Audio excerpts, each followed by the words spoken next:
Así que lo primero es agradecer a la Universidad Popular por organizar estas charlas en torno a la naturaleza. Como ha dicho Sara, pues yo en la actualidad soy la directora de Stop Ecocidio en habla hispana y os quiero contar por qué, de dónde viene el ecocidio y por qué tenemos que convertirlo en un crimen internacional como una de las principales herramientas con las que contamos para proteger nuestro planeta. Este es nuestro planeta visto desde el espacio exterior, le llaman el planeta azul, como dice Heathrow Gibbons, que desde el espacio exterior el planeta Tierra no es el planeta de los humanos, desde el espacio exterior es de las ballenas, ¿no? El más del 70% de la Tierra es agua.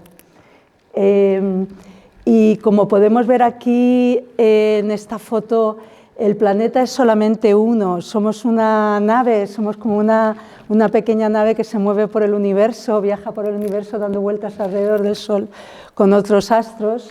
Mirado desde muy lejos, desde la galaxia, es simplemente un puntito, pero cuando nos acercamos y nos acercamos y nos acercamos, pues podemos ver todas las maravillas que esconde esta nave en la que viajamos por el universo, ¿no? Tenemos un planeta maravilloso que nos fue dado cuando venimos a este mundo, un planeta maravilloso lleno de vida, en la que el agua es un elemento fundamental. Toda la vida en este planeta viene del agua y luego hay una biodiversidad increíble. Compartimos este planeta con miles de millones de otros seres que no son seres humanos. ¿Y qué es lo que está pasando? Pues que en la actualidad, tristemente, estamos asistiendo a una destrucción del mundo natural, digamos mundo natural, que es increíble y que está increciendo. Lejos de pararse esta destrucción, va un aumento, y esta destrucción a gran escala comenzó hace casi 300 años cuando se produjo la revolución industrial.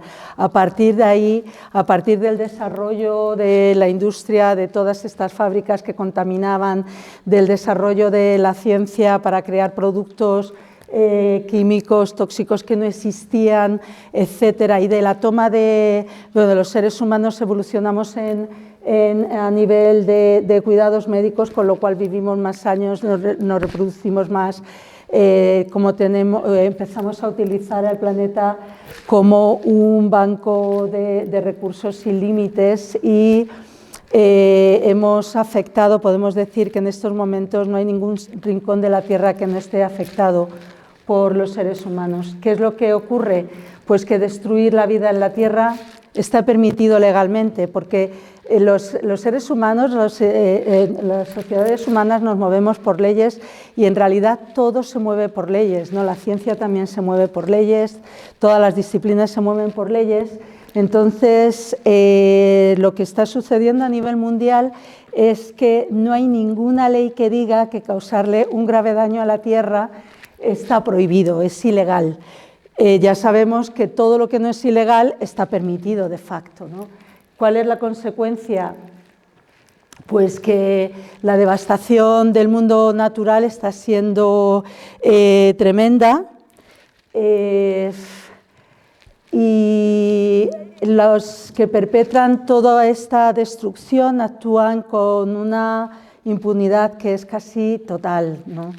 Una pregunta clave aquí es ¿cómo es posible que estemos permitiendo toda esta destrucción? ¿Cómo es posible? La vida en el planeta viene del agua. ¿Cómo es posible que estemos permitiendo que se esté envenenando el agua que necesitamos para vivir? No solo nosotros los seres humanos, más del 70% de nuestro cuerpo también es agua, sino toda la vida en el planeta depende del agua y la estamos envenenando. ¿Cómo es posible que estemos envenenando el aire, la tierra donde cultivamos los alimentos? Todo este daño tiene, hasta hace muy poquito, simplemente se hablaba de un desastre natural, se ha roto la balsa de Aznalcóllar y se ha contaminado Doñana, es un desastre natural de una gran magnitud.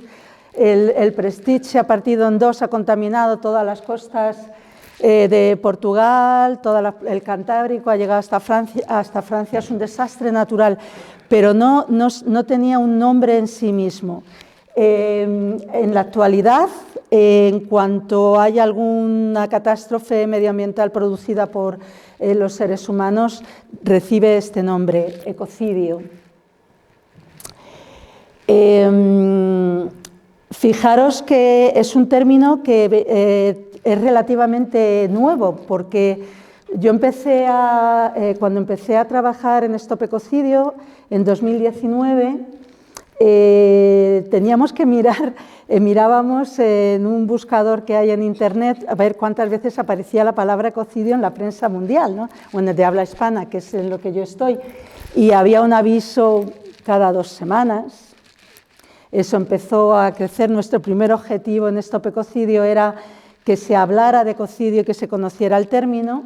En la actualidad, cada día recibimos varias alertas, porque en el momento en que hay alguna catástrofe se le denomina ecocidio, ¿no? Entonces, ¿de dónde viene esta palabra? ¿Qué significa esta palabra, ecocidio? Ecocidio viene del antiguo griego oikos, que es casa, y de la terminación del latín sidere, que significa matar.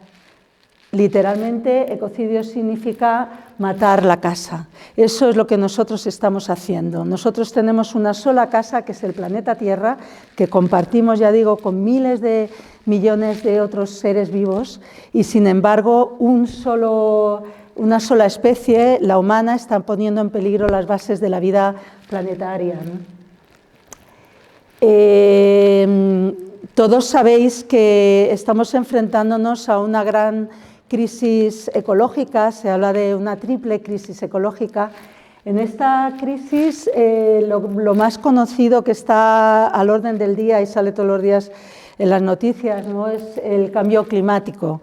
El cambio climático que hemos desencadenado por acción humana, porque llevamos 300 años echando a la atmósfera humo de combustibles fósiles y de otras combustibles no fósiles, muchas otras por las chimeneas de fábricas y de complejos industriales sale muchísimo humo tóxico. Entonces estamos contaminando el aire que respiramos, pero claro, en esa contaminación estamos afectando a toda la biosfera. El tema del clima lo pongo lo primero, aunque está aquí abajo, porque además en España hace apenas un mes, acaba de vivir un capítulo terrible, ¿no?, con las inundaciones de Valencia, también de Letour. Después se dieron en Málaga, pero las de Valencia han sido especialmente terribles, ¿no? ¿Qué es lo que está pasando? Pues que el clima se está volviendo loco, ¿no? Se está alterando la temperatura del planeta. Se firmó, bueno, luego hablaré del Acuerdo de París, ¿no? Se supone que los gobiernos del mundo se están reuniendo para parar la catástrofe, pero esto está yendo a ser cada vez más, y fijaros que en algunos sitios hay inundaciones, en otros sitios esto a lo mejor tiene, no, a ver, no, vale, que estaba a ver si tenía puntero, pero no tiene, vale. Lo mismo tenemos estas inundaciones, que tenemos otros lugares del planeta que se están secando. En estos momentos es increíble porque el Amazonas es el río más grande del mundo, tiene muchas partes una sequía tan grande que se están muriendo toda la vida que hay dentro. Se están muriendo los delfines del Amazonas, se están muriendo los peces, porque hay una sequía inmensa. Os lo podéis imaginar. Esto es el Amazonas. Entonces, estos fenómenos meteorológicos extremos son causa directa del calentamiento global del planeta. Pero no es solamente eso lo que está sucediendo, ¿no? Hay otra crisis que se habla también, cada vez se habla más, es la crisis de biodiversidad. Los humanos hemos puesto en marcha la sexta gran extinción de especies. Yo no sé si vosotros en el público, ¿no?, si habéis oído hablar de esto. Hay casi 1 millón de especies en peligro de extinción en estos momentos. Ha habido 5 grandes extinciones en la historia del planeta, que sepamos, que se han dado con anterioridad, pero esta es el único caso en el que la extinción del resto de las especies se debe por la actividad de una sola, que es lo que está pasando ahora mismo, ¿no? Entonces, ¿qué es lo que pasa? Que cuando una especie se extingue, no solamente se extingue esa especie y se queda ahí la cosa, sino que esto es como, tiene el efecto dominó, porque todas las especies que se alimentaban de ella, por ejemplo, o interactuaban con ella para crear alimentos, pues también se ven afectadas, ¿no? Yo, pensando en lo que implica que una especie se extinga, a mí no se me ocurre ninguna forma de violencia tan extrema como para llevar a una especie a desaparecer. Pues el ratio de especies que se están extinguiendo también se está acelerando y por supuesto que los seres humanos, que somos una parte más de la cadena de la vida planetaria, estamos en esa lista de posibles especies que se extingan, si seguimos así. Yo estoy poniendo el panorama, ya luego veréis que yo soy optimista, soy un optimista, tengo esperanza radical en que esto puede cambiar, pero os quiero poner cuál es el panorama, ¿no? La otra gran crisis que existe es un tema del que prácticamente no se habla y que es igual de importante que los dos anteriores, y es la contaminación de aire, tierra y agua por parte de sustancias químicas tóxicas peligrosas. Y es un tema del que no se habla, hay muchos intereses económicos aquí. Son empresas muy, muy potentes, las empresas que elaboran estos productos, que se echa, por ejemplo, al campo, se echa a los alimentos, se echan productos tóxicos a los alimentos que luego nos vamos a comer, se envenena la tierra, no solamente la tierra, se envenena el aire cuando se están echando, porque eso se volatiliza, se envenena el aire que estamos respirando, y también se envenena el agua, que cuando llueve arrastra estas sustancias químicas y de ahí va a los ríos, a los torrentes, al mar. Es decir, estas sustancias se están acumulando, no son biodegradables, son sustancias que los seres humanos han inventado sin tener en cuenta cuál sería la consecuencia para el planeta de la creación de todas estas sustancias, ¿no? ¿Y qué es lo que ocurre? Pues que es una triple crisis ecológica de unas dimensiones globales y de una importancia brutal, y estas 3 crisis se retroalimentan, porque aquí en el planeta, como ya hemos visto, tenemos un solo planeta y las fronteras que hay son imaginarias que hemos creado los seres humanos con la creación de países, etcétera.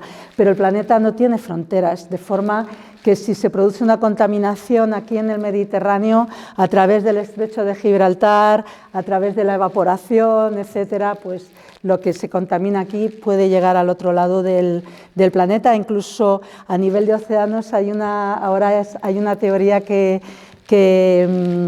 no es una teoría, es una visión nueva que se está poniendo sobre la mesa en todos los foros en los que se habla de los océanos, se habla de un solo océano, porque si miramos el planeta es un solo océano que tiene trozos de tierra, todas las aguas del planeta están comunicadas, ¿no?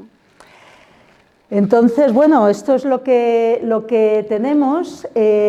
También yo supongo que parte de vosotros, una gran parte de vosotras habréis oído hablar de los límites planetarios que introdujo hace muy poquitos años el Centro de Resiliencia de Estocolmo, y lo que hicieron fue analizar pues, cuáles son los parámetros básicos que determinan para que la biosfera esté en equilibrio, para que el planeta esté estable, ¿no? Entonces, estos 9 parámetros que vienen recogidos en este círculo están interconectados, es como las crisis, ¿no? La triple crisis ambiental global que estamos viviendo, pues aquí pasa absolutamente lo mismo. Este es el gráfico del año pasado, el de este año ya se ha avanzado y lo que dicen en este centro, que además ha sido acogido por la ciencia en el mundo, por todos los científicos del mundo, es que, claro, lo que está ocurriendo es que estamos sobrepasando de estos 9 parámetros fundamentales para la vida, pues estamos sobrepasando el límite de seguridad, ¿no? En la zona verde, como veis aquí, es una zona segura en el que se mueven estos parámetros, pero a partir del primer círculo concéntrico, ahí ya estamos en riesgo, y si sobrepasas el segundo círculo, entonces el riesgo es alto. En estos momentos hemos sobrepasado 4 de los 9 límites. Se habla de este año que ya hemos sobrepasado otro más, que es el del cambio climático, porque el cambio climático, la temperatura del planeta, el año pasado ya se sobrepasó varias veces el 1,5 grados de temperatura con respecto a la era preindustrial, ¿no? La época preindustrial. Entonces, con todo esto, ¿qué es lo que...? Todo esto, la triple crisis ambiental y los límites planetarios, lo que ponen en evidencia es que la influencia de los seres humanos en todo el planeta ha sido tan grande que los científicos han puesto un nombre a nuestra era, y ahora se le llama antropoceno. Sabéis que en los últimos 10.000, 11.000 años se llamaban holoceno, se le llamaba holoceno, y es cuando el clima del planeta se estabilizó. Entonces eso permitió que se desarrollara la vida tal y como la conocemos, y que los seres humanos fueran evolucionando y crearan la agricultura y todas las ciudades, etcétera, porque el clima era estable y permitía el desarrollo de estas sociedades. Pero ahora ya no es así, ahora ya no podemos confiar en nuestro clima, porque lo hemos modificado, ¿no? Entonces estamos viviendo en el antropoceno, y esperemos que este comienzo de la era del antropoceno no termine con la extinción de la especie que ha creado la era, ¿no? que son los seres humanos. Y a todo esto, ¿por qué sucede? ¿Por qué sucede toda esta catástrofe, toda esta calamidad y toda esta sinrazón? Porque ¿cómo es posible que los seres humanos son los únicos mamíferos que destruyen los únicos animales que destruyen su propio hábitat? No hay ningún otro animal que lo haga, excepto las bacterias. Ningún otro ser vivo excepto las bacterias, ¿no? Entonces, ¿por qué está ocurriendo todo esto? Pues porque las sociedades humanas se han basado en un sistema socioeconómico que además se ha extendido por el planeta y ahora es global, que lo que hace es mirar hacia la naturaleza como si fuera una fuente inagotable de materias primas, que ahora a las materias primas se le llama recursos naturales, ¿no?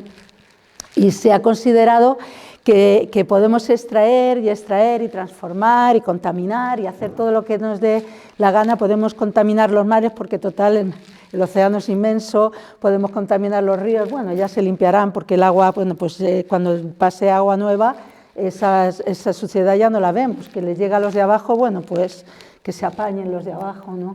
Estamos tratando nuestro planeta, nuestra casa, como si fuera un basurero y como un lugar donde extraemos y extraemos sin límite, en un planeta que tiene obviamente límites.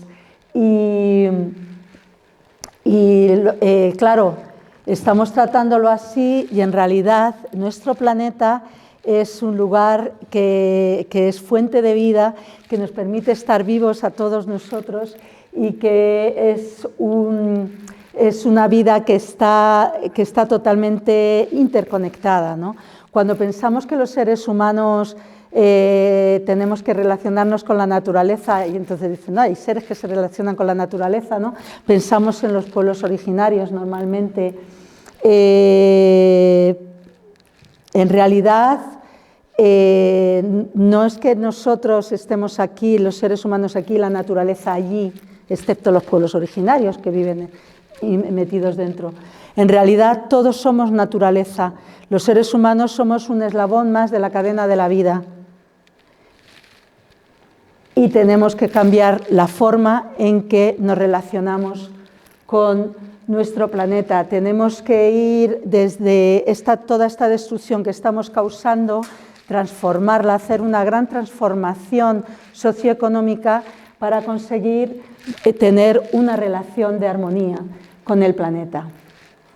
Y dentro de todas las posibilidades, de las herramientas que se están viendo para que hagamos este cambio de paradigma, porque o cambiamos de paradigma o desaparecemos. Aquí no se trata de mantener un sistema a ver si con el sistema podemos seguir sobreviviendo. No podemos seguir sobreviviendo con este sistema, tenemos que cambiar. No pasa nada, se transforma el sistema. Se transforma utilizando herramientas que lo pueden llegar a transformar, ¿no?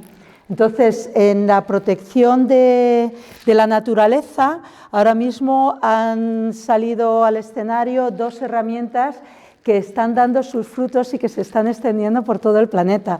Y nosotros decimos que son dos caras de la misma moneda, ¿no? De la moneda de la protección. Una de ellas es el otorgarle derechos a la naturaleza. Fijaros que las personas que critican que se le pueda dar derechos jurídicos, personalidad jurídica, derechos a un ecosistema, dicen, pero ¿cómo se le va a dar derechos a un río? Sin embargo, se aceptó sin ningún tipo de duda ni de cuestionamiento que las empresas tuvieran personalidad jurídica, y las empresas no son nada, son papel y números. Ahora el movimiento para dar derechos a la naturaleza se está extendiendo en el mundo enormemente, ¿no? Los primeros lugares a los que se les concedió derechos fueron los ríos, el río Atrato en Colombia, que fue el Tribunal Constitucional de Colombia el que le dio personalidad jurídica al río Atrato, y el siguiente fue el río Whanganui en Nueva Zelanda, en Aotearoa, Nueva Zelanda. En Aotearoa, Nueva Zelanda ya tienen 3 ecosistemas protegidos con personalidad jurídica, el río Whanganui, el Parque Nacional de Tuwera y la montaña Taranaki, el volcán Taranaki. Pero luego se han reconocido los derechos de la naturaleza incluso en constituciones, en la Constitución de Bolivia y de Ecuador. Y, claro, hablando de dar derechos a la naturaleza, por supuesto que tengo que mencionar lo que ha ocurrido en España con el Mar Menor, porque al Mar Menor se le han conseguido dar derechos. Ha sido una lucha que ha mantenido lo que yo llamo los indígenas del Mar Menor. Las gentes del Mar Menor se unieron cuando estaban viendo que su querido Mar Menor, que es una joya ecológica, es un ecosistema único en Europa, la laguna salada más grande de Europa, está muriéndose por varias causas, la más importante por el tema de los productos químicos que se le echa a la agricultura intensiva de regadío que se ha desarrollado en los últimos años. En muy poquitos años se ha llevado al Mar Menor al colapso, ¿no? Yo creo que muchos de los que estáis aquí firmasteis la hoja para llevarla al Congreso de los Diputados. Se consiguieron más de 600.000 firmas, se llevaron al Congreso, eran necesarias 500.000, se consiguieron llevar 620.000 firmas al Congreso para que el Congreso, por ley, diera los derechos al Mar Menor. Y aquí traigo una buena noticia porque hubo un partido político que impugnó esta ley y la llevó al Tribunal Constitucional diciendo que era inconstitucional, y hace 2 semanas el Tribunal Constitucional hizo sentencia que además es una sentencia importantísima porque reconoce todos, uno a uno, todos los derechos que se le otorgan por ley al Mar Menor. Y además habla de que es importantísima esta nueva vía para proteger a la naturaleza porque estamos en un momento único en la historia de la humanidad y es muy importante el reconocer los derechos de la naturaleza y proteger la naturaleza. Así que estamos de enhorabuena. El Mar Menor es el primer ecosistema en Europa al que se le ha dado personalidad jurídica. Ahora hay un montón de proyectos para dar personalidad jurídica a muchos ecosistemas en Europa, ¿no? En Alemania, en Gran Bretaña, incluso en Turquía quieren dar personalidad jurídica al Mar de Mármara, etcétera. Esto es imparable, ¿no? Y si otorgar derechos jurídicos, personalidad jurídica, es una cara de esta moneda de la protección de la naturaleza. Ay, es que me he puesto la alarma, pero claro, no cuenta porque he empezado mucho más tarde. Ya digo, en el tema de proteger a la naturaleza como herramientas nuevas que han surgido, por un lado están los derechos de la naturaleza, la otra cara de la moneda es convertir el ecocidio en un crimen internacional. Ya os he dicho lo que significa literalmente la palabra ecocidio. Esta campaña la inició una abogada escocesa llamada Polly Higgins, que lo dejó todo para ver la manera en que se podía proteger penalmente a la tierra, ¿no? Crear una responsabilidad penal y de cuidado hacia la tierra. Entonces, en el avance de nuestro trabajo tuvimos un momento muy importante que ocurrió en junio de 91, del 2021, cuando un panel de expertos independientes que fueron convocados por la Fundación Stop Ecocidio llegaron a un consenso. Eran 12 personas, hombres y mujeres, que venían de los 5 continentes con tradiciones jurídicas muy diferentes, tuvieron unas discusiones enormes, pero llegaron al consenso en qué se debe de considerar ecocidio. En esta definición, ecocidio es cualquier acto ilícito o arbitrario, es decir, incluso los actos que son lícitos también pueden ser constitutivos de ecocidio, que se perpetra a sabiendas de que existe una probabilidad sustancial de que va a causar graves daños. Grave es muy importante, no son daños cualquiera, para eso ya tenemos los delitos. El ecocidio es un daño grave a la naturaleza, que además o es extenso o es duradero o ambas cosas. Y que, claro, que se perpetran a la naturaleza, al medio ambiente. A partir de tener esta definición jurídica y de presentarla al mundo, esta definición está pensada para la Corte Penal Internacional, ahora os contaré, pero lo que hemos visto es que desde el momento en que se ha contado con esta definición, todos los proyectos de ley, propuestas y leyes de ecocidio que se han aprobado en el mundo siguen esta definición, incluyendo la nueva Directiva de Delitos Ambientales de la Unión Europea. Recoge en sus considerandos la palabra ecocidio y recoge esta definición como un delito cualificado. Si cualquiera de los 20 delitos considerados dentro de la directiva produce un daño grave que es extenso o duradero, entonces esos delitos serán considerados, son un agravante, ¿no? Entonces, yo creo que con esto os queda claro lo que es ecocidio. Voy a hacer así un repaso rápido de lo que es el sistema legal de protección de la naturaleza en el mundo que se ha utilizado hasta este momento. Tenemos aquí abajo la ley blanda, ¿no? ¿Por qué se llama ley blanda? Pues cuando se reúne las cumbres de cambio, cuando se hacen las cumbres de cambio climático, llevamos ya 29 cumbres con la de este año en Bakú. Pues hay veces que los gobiernos firman acuerdos, ¿no? Por ejemplo, el Acuerdo de París, que es tan conocido y que sale cada 2 por 3, ¿no? La principal cosa que fijaba el Acuerdo de París, que era novedosa, era que todos los países firmantes se comprometían a que iban a hacer todo lo posible para reducir las emisiones de gases de efecto invernadero para que la temperatura del planeta no pasara de 1,5 grados más que lo que era la temperatura en la época preindustrial. Ya digo que el año pasado ya se sobrepasó. ¿Qué ocurre con este tipo de acuerdos que firman los gobiernos? Pues que no son vinculantes. Al no ser vinculantes no hay nada que obligue a los gobiernos a que lo cumplan. Y la realidad, 9 años después de la firma del Acuerdo de París, es que no solo se han reducido las contaminaciones, sino que han aumentado muchísimo en todo el mundo. Entonces, ¿a quién protege la ley blanda? No protege a nadie. Luego pasamos a la ley civil. La mayoría de los litigios sobre el medio ambiente, cuando hay una empresa que llega a un lugar y produce una contaminación y entonces los afectados, las víctimas, hacen un juicio, no van a juicio, llevan a juicio a la empresa, normalmente va por la vía civil. ¿Qué es lo que ocurre? Seguro que os suena también el lema este de quien contamina paga. Es un lema que hemos estado repitiendo, yo que vengo desde el activismo de ecologista, lo hemos estado repitiendo hasta la saciedad. Quien contamina paga, quien contamina paga. Quien contamina paga no ha servido absolutamente para nada, porque le estamos pidiendo dinero a la gente que tiene más dinero. Entonces, ¿qué es lo que pasa? Que incluso las empresas, cuando van a empezar una actividad que ven que van a contaminar y que se les puede llevar a juicio, meten en sus presupuestos el dinero que van a pagar por la multa. Entonces, ¿de qué ha servido esto? Pues de nada. ¿Ha parado la destrucción y el daño al medio ambiente? No, no lo ha parado. Entonces, tenemos que dar un siguiente paso, ¿no?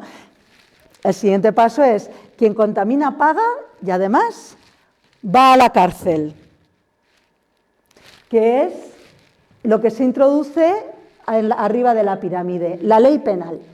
¿Qué ocurre con la ley penal? La ley penal lo que busca es quién es el responsable de cometer un delito y todas las personas que han ayudado a cometer ese delito, ¿no? Ese crimen.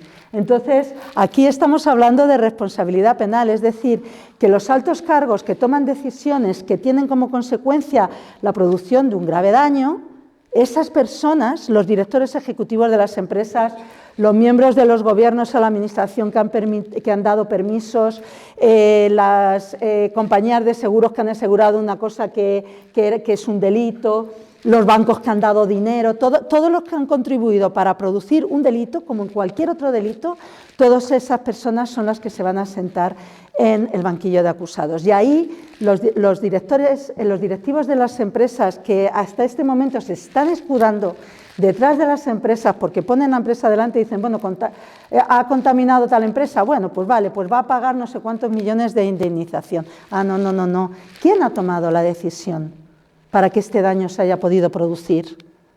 Pues esa persona es la que se va a sentar en el banquillo de acusados. Entonces, nos encontramos con que lo que hace la ley penal es proteger a la sociedad. La ley penal protege los derechos que todos tenemos. El derecho a la vida está protegido con el delito de homicidio, de asesinato, y si son asesinatos en masa, se pasa a un nivel superior. Estamos hablando de genocidio, de crímenes de guerra, de crímenes de lesa humanidad, los crímenes superiores. Pues de la misma manera ocurre con la protección de la naturaleza. Muchas veces nos dicen, pero tenemos un montón de leyes para proteger a la naturaleza, ya es delito, en España es delito causar daño a la naturaleza, pero es que estamos hablando de un daño superior, estamos hablando de que no existe penalmente esa figura que tiene que estar ahí para poder reforzar toda la jurisdicción que hay, todas las leyes que hay. Porque para eso sirve la ley del ecocidio, para reforzar los sistemas jurídicos de protección a la naturaleza. Es decir, es que si el daño que tú causas es destrucción masiva, entonces no estamos hablando de un delito cualquiera, estás atentando contra las bases de la vida planetaria, estás cometiendo un ecocidio, eso es un nivel superior. Entonces ahora mismo estamos aquí, ¿no?, en la jurisdicción universal. ¿Por qué el crimen de ecocidio tiene que ser un crimen que tenga alcance mundial? Pues está clarísimo, ¿no? Tenemos unos problemas globales, afectan a todo el planeta sin excepción. O sea, es que hay plástico en el lugar más profundo de la Tierra, pero es que los osos polares tienen PCB en su piel. No hay ningún rincón del planeta que no hayamos afectado. Entonces, ¿qué necesitamos para solucionar este problema que tenemos tan grande a nivel global? Necesitamos una ley global. ¿Cuál es el organismo internacional creado por Naciones Unidas para juzgar los crímenes más graves que se pueden cometer?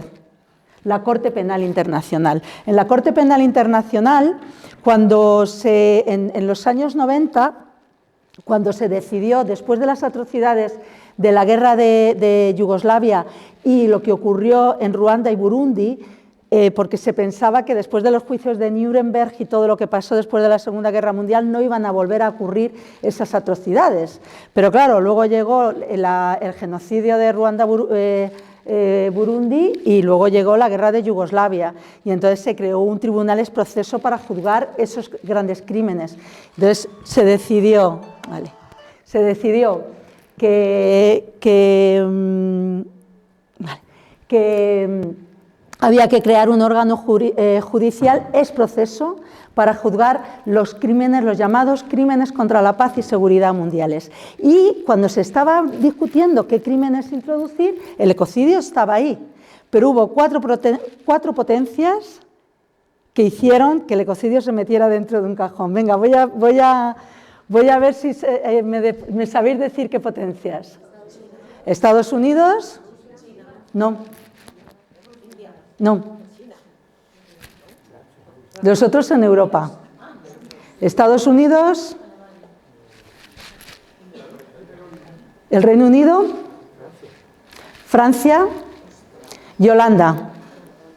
3 de ellos que habían realizado pruebas nucleares en terceros países, ya habían contaminado de radioactividad terceros países, y los 4 de ellos con compañías petrolíferas muy grandes. Entonces, la palabra ecocidio se enterró, se creó la Corte Penal Internacional para juzgar el genocidio, los crímenes de guerra y los crímenes de lesa humanidad. Luego se ha añadido un 4.º crimen, que es el crimen de agresión. Y hasta que no llegó Polly Higgins, esta abogada que empezó Stop Ecocidio, ¿no?, el movimiento, pues estuvo encerrado en este cajón. Digamos que hemos estado bastantes años, esto lo empezó Polly, dando vueltas alrededor de la Corte Penal Internacional, llamando a la puerta, hablando de que el ecocidio tiene que convertirse en el 5.º crimen.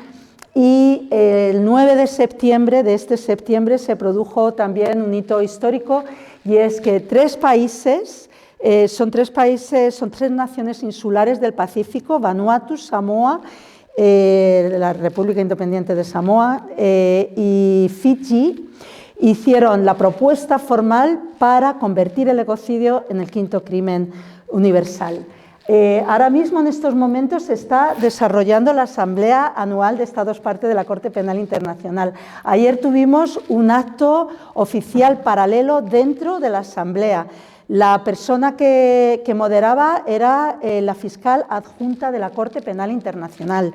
Uno de los ponentes fue el Alto Comisionado de Naciones Unidas para los Derechos Humanos, porque aquí está todo relacionado. Cuando se comete un ecocidio, no solamente es una agresión contra la naturaleza, normalmente hay víctimas humanas, se originan de conflicto, o los conflictos originan ecocidios, es decir, que está todo absolutamente relacionado, como están todos los ecosistemas en el planeta, ¿no? Y bueno, pues ya estamos dentro. Ya estamos dentro de la Corte Penal Internacional. Durante la cumbre de biodiversidad que se ha celebrado en Cali, se ha unido un 4.º país, que es la República Democrática del Congo, y esto es imparable. Esto es imparable y tenemos que conseguirlo, tenemos que conseguir que el ecocidio se convierta en el quinto crimen. Entonces, ¿quién lo crea? Nuestros gobiernos.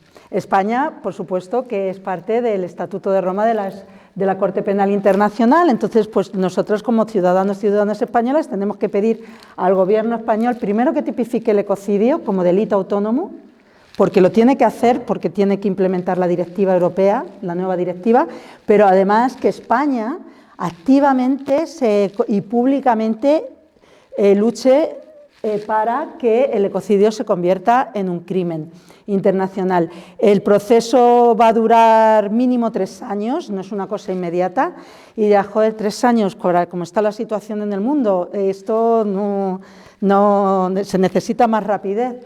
Hay que pensar que tenemos que transformar nuestro sistema socioeconómico y hay que darle tiempo a las empresas para que cambien de conducta, para que puedan...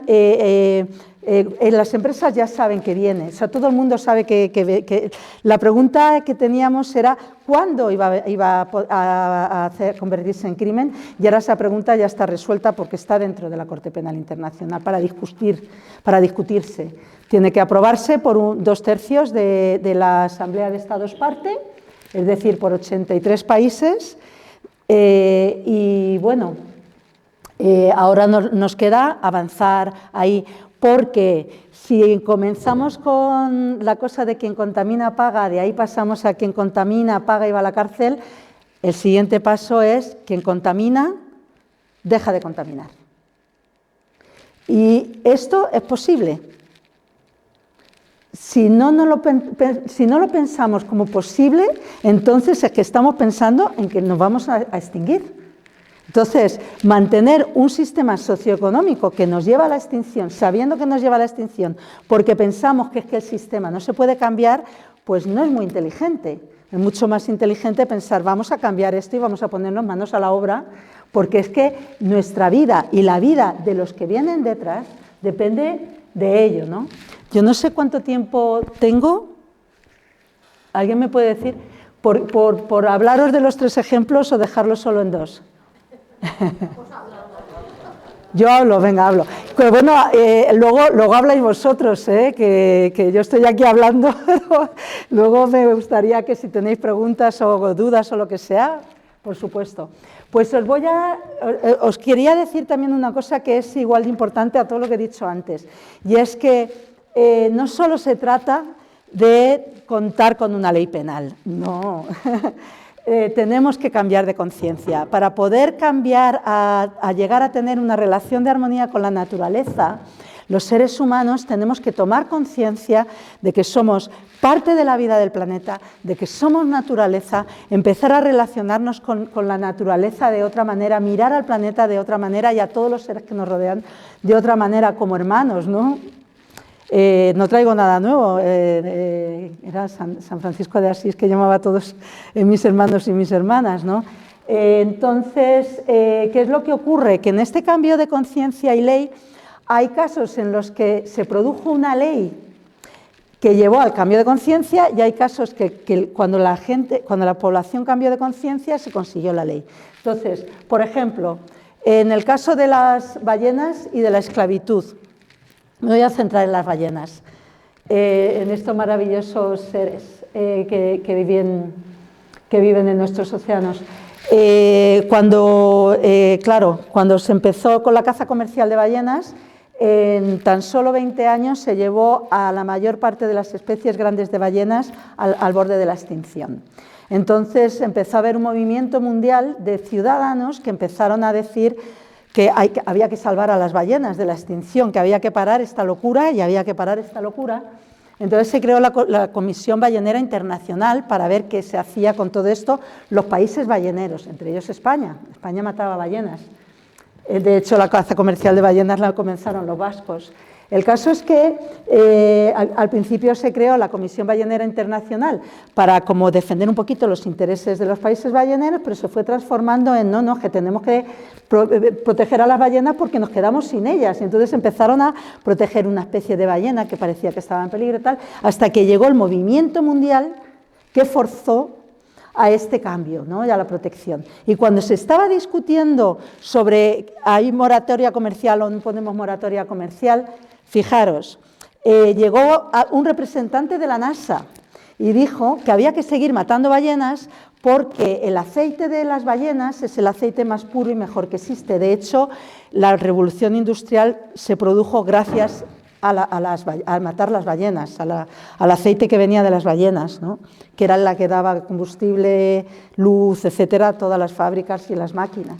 Entonces llega el de la NASA y dice que es que se necesita matar ballenas porque es que si no, no pueden mandar naves ni nada al espacio exterior. Entonces, claro, uno de los activistas defensores de ballenas dijo, y entonces cuando todas las ballenas estén extintas, entonces ¿qué vais a hacer vosotros? ¿Buscáis un sustitutivo? Y, hombre, claro, buscaremos algo que lo sustituya, pues buscarlo ahora. No os esperéis a que todas las ballenas estén muertas. Pues esto es lo que ocurre con el planeta, ¿no?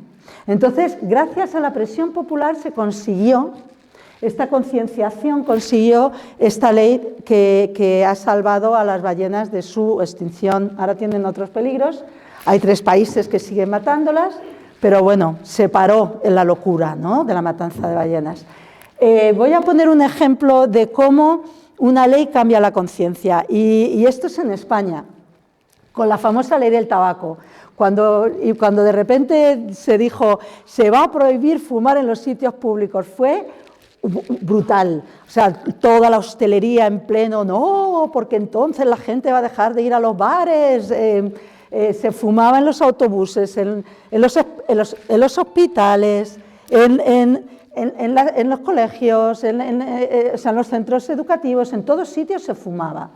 Y era tan duro cambiar de hábitos que incluso se hizo por tramos. Y entonces se dijo, ¿os acordáis? La mitad del restaurante para acá es de fumadores, la mitad para allá de no fumadores. Con los autobuses lo mismo. Vagón de fumadores, vagón de... Se implementó la ley y en pocos meses mirábamos para atrás y decíamos, ¿pero cómo era posible que estuviéramos permitiendo que se fumara en sitios públicos? Es que tenías al médico echándote el humo en la cara y diciendo que tenías que dejar de fumar porque tenías cáncer de pulmón. O sea, es que era brutal. Pues eso que costó tanto y luego tampoco ver la brutalidad que era, eso es lo que tiene que ocurrir con el ecocidio. Eso es lo que tiene que ocurrir con la destrucción de la naturaleza. Que cuando tengamos el crimen de ecocidio instalado, ¿no?, tipificado en el Estatuto de Roma de la Corte Penal Internacional, miremos para atrás y digamos, pero ¿cómo era posible que estuviéramos permitiendo a unas empresas grandes, porque las grandes empresas son las responsables de la mayor parte de los ecocidios, no de todos, pero de la mayor parte de los ecocidios que están sucediendo en el planeta son grandes empresas? ¿Cómo es posible que se les diera carta blanca a estas empresas y por el beneficio económico pusieran en jaque a la vida del planeta? Por un beneficio económico. Pues no lo podemos permitir y tenemos que hacer todo lo posible por acercarnos a ese momento en el que miremos para atrás. Porque, como decía mi compañera Debbie, mientras haya vida habrá esperanza, pero hay que cuidar de la vida. Necesitamos convertir el ecocidio en un crimen internacional porque necesitamos que la vida en este planeta tenga futuro. Necesitamos que las personas que vienen detrás de nosotros estén orgullosos de nosotros y digan, gracias a esta gente nosotros estamos aquí, disfrutamos de un planeta maravilloso, no tenemos enfermedades. Todo esto lo necesitamos hacer, ¿no? Y como dice Winona LaDuke, seamos los antepasados que nuestros descendientes agradezcan. Bueno, pues esto es más o menos... me ha faltado una cosa importante. Cuando hablamos de la ley del ecocidio, ya os he contado que claro, es establecer la responsabilidad penal para que los responsables de ecocidio sean juzgados, ¿no? Pero en realidad la principal función de la ley del ecocidio es preventiva. Es que no se cometan ecocidios. Eso que os he dicho, ¿no? Contamina paga, quien contamina paga y va a la cárcel, quien contamina no contamina. El objetivo es que no se cometan ecocidios. Porque además, cuando se ha destruido un ecosistema, cuando una especie se ha extinguido, eso no hay forma de recuperarlo. Entonces, veámoslos así, veamos toda la parte buena que trae esta nueva ley, que está en el horizonte, vayamos hacia ese horizonte de esperanza en la que podamos disfrutar de un planeta sano. Ahora ya sí. Sí, yo quería romper el hielo con dos preguntitas, o una sugerencia y una pregunta. La primera, has hablado antes de que la personalidad jurídica del Mar Menor, que se aprobó hace menos de 15 días, ha sido